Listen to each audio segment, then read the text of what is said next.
By July 1993, our year-long trip across Africa was finally coming to an end. We'd arrived in Zimbabwe after 4 very busy weeks in Malawi and an amazing month in Mozambique, and our team was now planning to disperse from Harare Airport to fly back to our various homes. For me, there was a real sense of closure and completion finishing the trip in Zimbabwe.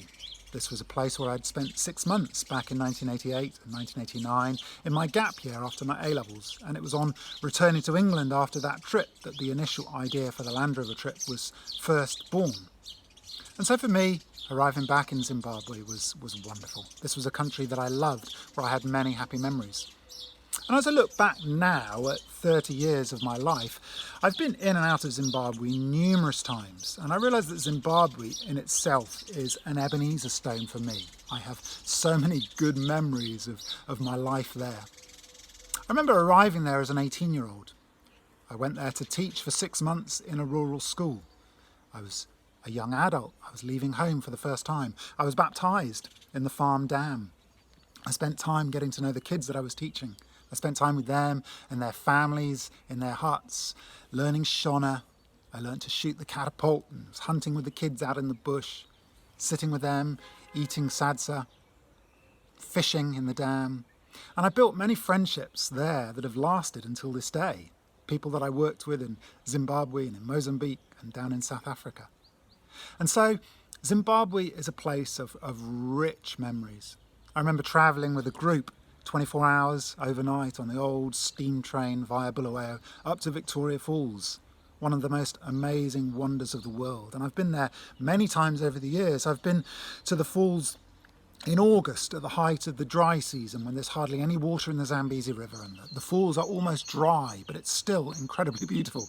And then I've been there in February and March, fresh after the rains, when the Zambezi is full of water and millions of tons of water are cascading over these mighty falls. It's a mile wide and it's just immense. It cascades 100 metres down, and as you look out into the spray, you're being drenched by the spray and you can see a perfect rainbow forming in the falls. It's a place of incredible beauty. In 1994, just after we got married, Miranda and I travelled around East Africa and we spent several weeks in Zimbabwe. We stayed with friends in Harare and then we hitchhiked over to the Eastern Highlands and we spent 3 days walking. We climbed Mount Nyangani, the highest mountain in Zimbabwe. And then years later, we lived in Mozambique. In Mozambique, the neighbouring country to Zimbabwe, and we were often travelling in and out of Zimbabwe. At that stage, Zimbabwe was the breadbasket of southern Africa, exporting food everywhere. And Mozambique was just recovering from years of civil war. And so we would travel from Mozambique into Zimbabwe. We would do our food shopping in Zimbabwe, stock up and take the food back into Mozambique. Zimbabwe was a place of respite. It was a place where we holidayed. It was a place where we had good friendships. Every time friends from England visited us in those years, they would fly into Harare Airport in Zimbabwe. We would drive out from Mozambique, pick them up and take them home. I remember back in 2001 when Miranda was pregnant. We picked friends up and we drove up to Victoria Falls with them. We went to Wangi Game Park. I remember we saw my first lion kill there. We saw my first leopard there. And we camped out in our roof tent in a small campsite in the middle of the park with just a flimsy metal fence between us and the roaring lion. Incredible, exhilarating. And then from there we drove fast down to Bulawayo for my friend Dan and I to watch a cricket match. We watched Zimbabwe play India. And we sat there on the grass playing chess, watching Sachin Tendulkar play cricket. Amazing memories, rich times. The word Zimbabwe comes, I believe, from an old Shona word which means great house of stone. It comes from an area in Zimbabwe known as the Great Zimbabwe Ruins. It's in Majvingo. And I remember going there with our team back in '93. I'd read about the Great Zimbabwe Ruins, and then for us to be there, it was amazing. These ruins are actually the largest prehistoric remains in sub-Saharan Africa. They stretch over several hundred hectares of savanna with granite outcrops. On top of one of the granite rocks, there's a fortress built with this old granite stone. There's a giant enclosure, which is, I think, 250 metres in circumference. There's a conical tower, and this is all perfectly built dry stone rock. In places it's 5 metres tall, it's 3 metres wide. This ancient remains of an old empire, the Monomotapa Shona Empire from the 11th, 12th, 13th century. And at that time, Zimbabwe was trading things like ivory and various precious stones out across the great the eastern highlands of Zimbabwe, Mozambique, down to the coast, the Sofala coastline, and it was being traded with Arab, Swahili traders and taken by dhow across to the Middle East, to Oman, and then on to India and China, and Zimbabwe was trading with the world. Over the years, I've watched with sadness as Zimbabwe has been through hard times. Back in 1988, when I first visited Zimbabwe, it was 3 Zim dollars to £1. In 2008, it was $15 million to the pound. It's been through 20 years of economic hardship, of massive devaluation, of hyperinflation, of land seizures. Incredibly hard times, and a country that was a breadbasket, that was exporting food to the world, is now a country that's been in need. For several years, we were living in Cape Town, and at that time, I travelled often up into Zimbabwe. Zimbabwe is known as one of the mothers in YWAM. It was the first place in Africa that had long-term training back in 1972 and 74. Many Zimbabweans are in YWAM. They work all over the world. I've got YWAM friends in Zimbabwe, in Asia, in India, and the Americas, in Europe, in South Africa, and many countries in Africa. But it's been through challenging times. I remember on one of those trips up to Bulawayo, where there's been a YWAM team since 1982, we were taking in a vehicle full of food and medical supplies for our friends there. We stopped at the border. The border official said probably the strangest thing I've ever heard a border official say to me. He said, "I hope you got food, there's no food up there." And that image of Zimbabwe as a place that's bereft of food.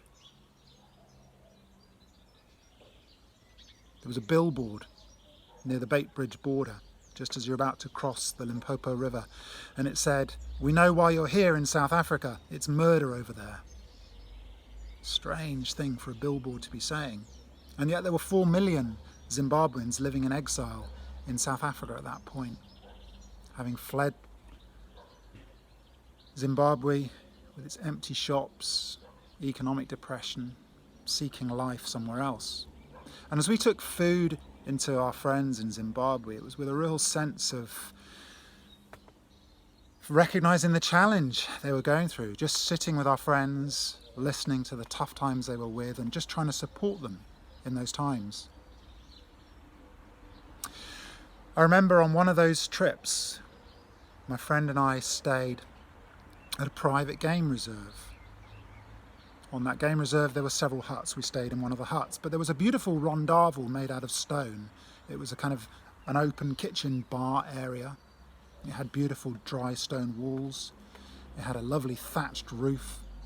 It had gorgeous, exquisite hardwood beams, ivory tusks on the wall. It was a place of real beauty. But then, several months later, we visited again. We stayed once more overnight in this game reserve, and to my shock, I saw that there'd been a fire which had spread through, and the rondavel had been ruined in the fire. The thatch was gone, the exquisite wooden beams were burnt, and the stones in the wall were blackened and sootened, and some of them had fallen over, and there was a pile of rubble in the corner of the rondavel.